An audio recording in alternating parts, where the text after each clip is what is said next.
Israel से एक ऐसी खबर सामने आई है जिसने पूरी दुनिया में नई बहस को छेड़ दिया है। जिस शख्स का नाम गजा में फ़लस्तीनी घरों को बुलडोज़र से मिटाने के साथ जुड़ गया, उसी रब्बी अब्राहम अरबीव को अब इजराइल के राष्ट्रीय स्वतंत्रता दिवस समारोह में मशाल जलाने का सम्मान दिया जा रहा है। ये समारोह हर साल 21 अप्रैल को होता है, जिसमें 1948 में इजराइल की स्थापना को मनाया जाता है, जबकि फ़िलिस्तीनियों के लिए यही दिन नकबा यानी तबाही और बड़े विस्थापन का प्रतीक माना जाता है। इस साल दक्षिणपंथी मंत्री मिरी रेगेव ने जारबीव को मशाल जलाने वालों में चुना है।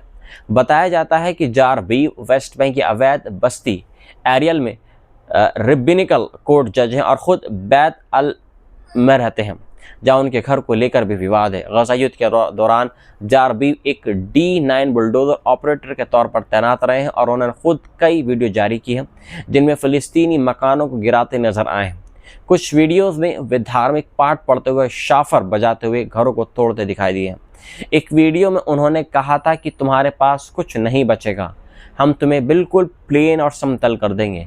एक इंटरव्यू में उन्होंने ये भी दावा किया था कि वे औसतन हर हफ्ते 50 घर गिरा रहे हैं और बुलडोज़र को एक काला दिन बताया है, बुलडोजिंग को एक कला बताया है। इतना ही नहीं, हाल के दिनों में दक्षिणी लेबनान में भी घर तोड़ने की फुटेज सामने आई है। इस मामले में इंटरनेशनल क्रिमिनल कोर्ट में शिकायत भी दर्ज की गई, जिसमें जेनेवा कन्वेंशन और रोम स्टैच्यू उल्लंघन के आरोप लगाए गए हैं। इजरायली अखबार हैरेट्स ने कड़ी टिप्पणी करते हुए लिखा है कि जिस देश ने गजा को तबाह करने वाले व्यक्ति को सम्मान दिया है, वो दुनिया को बता रहा है कि यही उसके मूल्य हैं। अखबार ने कहा है कि गजा पर जो हुआ वह एक ऐसा दाग है जो मिट नहीं सकता। यानी अब ये सिर्फ एक समारोह नहीं, बल्कि इजराइल की छवि, राजनीति और नैतिक शिक्षा पर उठता बड़ा सवाल बन चुका है। अमेरिका और ईरान के बीच सीज़फायर ख़त्म होने से ठीक पहले हिंद महासागर में ऐसा कदम उठा है जिसने पूरी दुनिया की नज़रें इस इलाके पर टिका दी हैं। अमेरिकी फ़ौज ने एक बड़े ऑयल टैंकर को रोककर अपने कब्ज़े में ले लिया है और दावा ये किया है कि ये जहाज़ ईरानी कच्चा तेल तस्करी के ज़रिए ले जाया जा रहा था। पेंटागन के मुताबिक MT तिफानी नाम के इस टैंकर पर रातों रात ऑपरेशन किया गया। जहाज़ पर मिलिट्री ने चढ़ाई कर दी और बिना किसी टकराव के इसे अमेरिकन मिलिट्री ने अपने कंट्रोल में ले लिया। बताया जा रहा है कि ये कार्रवाई हिंद महासागर के उस हिस्से में हुई है जो अमेरिका के इंडो पैसिफिक कमांड के दायरे में आता है। अमेरिकी अधिकारियों का कहना है कि उनका मकसद उन सभी जहाज़ों को रोकना है जो ईरान को आर्थिक मदद पहुंचा रहे हैं, चाहे वो दुनिया के किसी भी समुद्र में क्यों ना हो। खबरों के मुताबिक ये टैंकर बंगाल की खाड़ी के इलाके में पकड़ा गया है, यानी भारत और दक्षिण पूर्वी एशिया के बीच का अहम समुद्री रास्ता, जहां से दुनिया का बड़ा व्यापार गुजरता है। जहाज़ पर करीब 20 लाख बैरल तेल होने की बात कही जा रही है, जो ईरान के खार्ग आइसलैंड से लादा गया था। ये वही इलाका है जहां से ईरान अपना बड़ा तेल निर्यात करता है। जहाज़ का ट्रैकिंग सिग्नल श्रीलंका और मलक्का स्ट्रेट के बीच देखा गया था और इसकी दिशा सिंगापुर बताई जा रही थी। अमेरिकी बयान में कहा यह गया है कि अंतर्राष्ट्रीय पानी अब प्रतिबंधित जहाज़ों के लिए सुरक्षित जगह नहीं रहेगा। दूसरी तरफ ईरान ने इस कार्रवाई को खुली समुद्री डकैती और सरकारी आतंकवाद करार दिया है। तेहरान ने कहा है कि अगर अमेरिका बातचीत में गंभीर है तो ऐसे कदम क्यों उठा रहा है।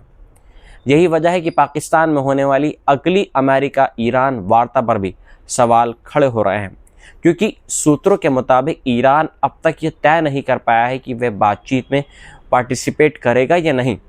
अगर डोनाल्ड ट्रंप ने साफ कहा है कि अगर समझौता नहीं हुआ तो अमेरिकी सेना पूरी तरीके से तैयार बैठी है। सबसे दिलचस्प बात यह है कि एक तरफ अमेरिका जहाज़ पकड़ रहा है, दूसरी तरफ रिपोर्ट्स कह रही है कि ईरान के कम से कम 26 जहाज़ अमेरिकी नाकेबंदी को चकमा देकर निकल चुके हैं। यानी समुद्र में अब सिर्फ तेल की लड़ाई नहीं रही है, बल्कि ताकत, दबाव और कूटनीति का बड़ा खेल शुरू हो चुका है। अगर ये तनाव और ज़्यादा ऐसे ही बढ़ता है तो इसका असर तेल की कीमतों, एशियाई व्यापार मार्गों और पूरी दुनिया की अर्थव्यवस्था पर पड़ सकता है। अब सबकी नज़र इस बात पर टिकी हुई है कि क्या बातचीत होगी या फिर हिंद महासागर से एक नई टकराव की शुरुआत होने जा रही है। सीज़फायर के दावों के बीच एक बार फिर फ़िलिस्तीन की धरती से खून बहने की खबर सामने आई है। गजा और वेस्ट बैंक में इजरायली सैनिकों और इलीगल जो इजरायली सेटलर्स हैं उनकी कार्रवाई में कम से कम 11 फ़िलिस्तीनी मारे जा चुके हैं, जिनमें बच्चे और किशोर भी शामिल हैं। गजा में 7 लोगों की जान चली गई है जबकि कई लोग घायल बताए गए हैं। खान यूनुस के पास 3 फ़िलिस्तीनी मारे गए हैं, जिनमें एक ऐसा शख्स भी था जिसकी हाल ही में शादी हुई थी। इसके बाद ड्रोन हमले में एक और व्यक्ति की मौत बताई गई है। उत्तरी गजा के बैत लहिया इलाके में विस्थापित परिवारों के टेंट पर इजरायली नौसेना की गोलीबारी हुई है, जिसमें एक फ़िलिस्तीनी महिला मारी गई है। जबालिया कैंप से दिल दहला देने वाली तस्वीर सामने आई है, जहां अब्दुल्लाह दवास नाम के बच्चे को दफनाया गया, जिसकी सिर में गोली लगने से 10 दिन बाद उसकी मौत हो गई। गजा सिटी के जैतून इलाके में लोगों के एक समूह पर हमले में एक और शख्स मारा गया है और कई इसमें घायल बताए गए हैं। शुजाइया इलाके में ड्रोन से विस्फोटक गिराकर टेंटों में आग लगा दी गई है। स्थानीय रिपोर्ट्स के मुताबिक इजरायली हमले में कम से कम कई अफराद इसमें हलाक हुए हैं और हमले कम होने का नाम ही नहीं ले रहे हैं, बल्कि लगातार दहशत और तबाही बढ़ रही है। गजा स्वास्थ्य मंत्रालय का कहना है कि अक्टूबर में घोषित सीज़फायर के बाद भी अब तक 784 फ़िलिस्तीनी मारे जा चुके हैं और 2200 के आसपास लोग इसमें घायल हो चुके हैं, जबकि मलबे से 761 लाशें भी निकाली गई हैं। 7 अक्टूबर 2023 अब तक गजा में कुल मौतों का आंकड़ा 72,000 को पार कर चुका है और 1,70,000 के आसपास लोग इसमें घायल हो चुके हैं। उधर कब्जे वाले वेस्ट बैंक में भी हालात बेहद ख़राब हैं। मंगलवार को 4 फ़िलिस्तीनी मारे गए हैं, जिनमें 2 लोग रमल्ला के पास अल मुगय्यर इलाके में इजरायली सेटलर्स के हमले में मारे गए हैं। 14 साल का छात्र औस हमद अल नसान और 32 साल के जिहाद अबू नईम को गोली मार दी गई है। रिपोर्ट्स कहती है कि मंगलवार हमलावर बस इजरायली सेटलर्स ने स्कूल वो गए और वहाँ पर उन्होंने उस बच्चे को मार दिया। इजरायली सैनिक उन्हें सुरक्षा दे रहे थे। हिब्रोन में 16 साल के मोहम्मद अल जबरी की मौत उस समय हो गई जब इजरायली मंत्री के काफिले की गाड़ी ने उसे कुचल दिया। वह सुबह स्कूल जा रहा था। जेनिन कैंप में भी एक 49 साल की महिला की मौत हो गई, जिसे पहले इजरायली रेड के दौरान गोली लगी थी। फिलिस्तीनी जानकारों का कहना है कि वेस्ट बैंक में यह हिस्सा ज़मीन खाली कराने और लोगों को उनके घरों से हटाने की एक संगठित कोशिश है। आंकड़ों के मुताबिक 7 अक्टूबर 2023 अब तक वेस्ट बैंक में 1152 फ़िलिस्तीनी मारे जा चुके हैं, जिनमें 230 बच्चे शामिल हैं, जबकि 11,000 के आसपास लोग घायल बताए गए हैं।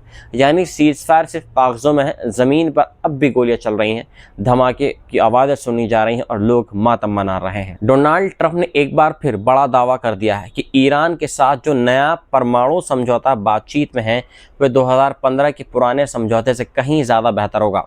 लेकिन सवाल ये उठ रहा है कि जिस डील को ट्रंप ने खुद ख़त्म किया था, क्या अब उसी जैसी शर्तों पर वापस लौटना पड़ सकता है?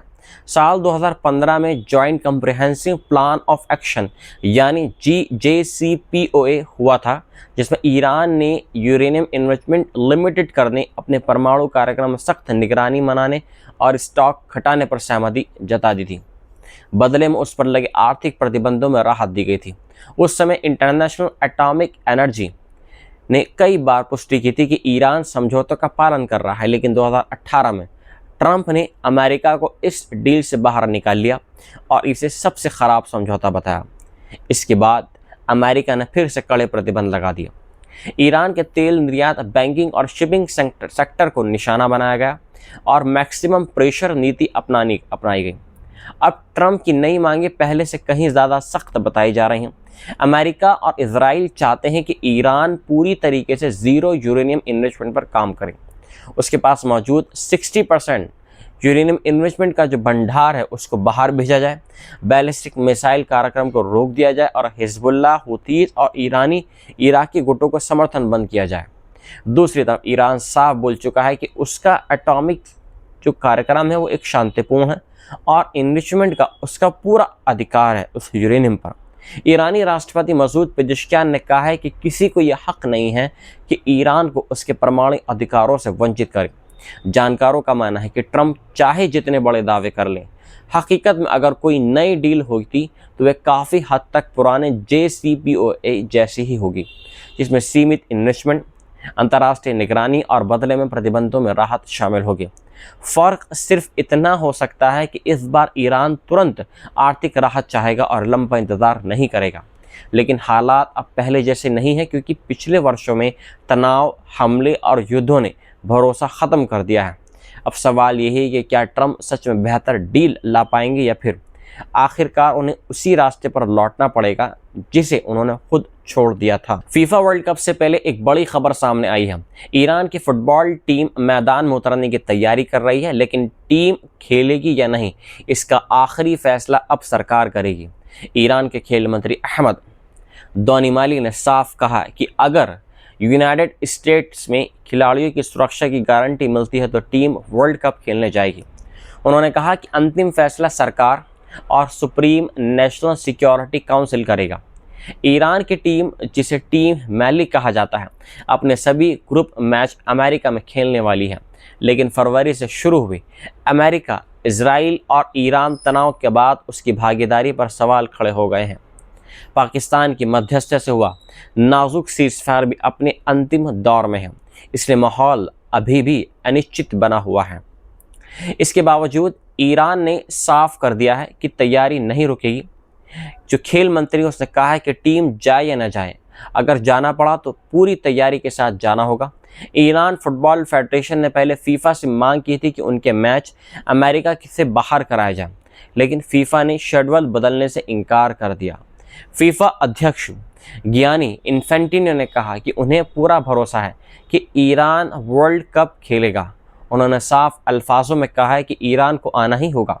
उन्होंने क्वालिफाई किया है और खिलाड़ी खेलना चाहते हैं। हालांकि अमेरिकी राष्ट्रपति डोनाल्ड ट्रंप पहले कह चुके हैं कि सुरक्षा कारणों से ईरान का आना उचित नहीं होगा।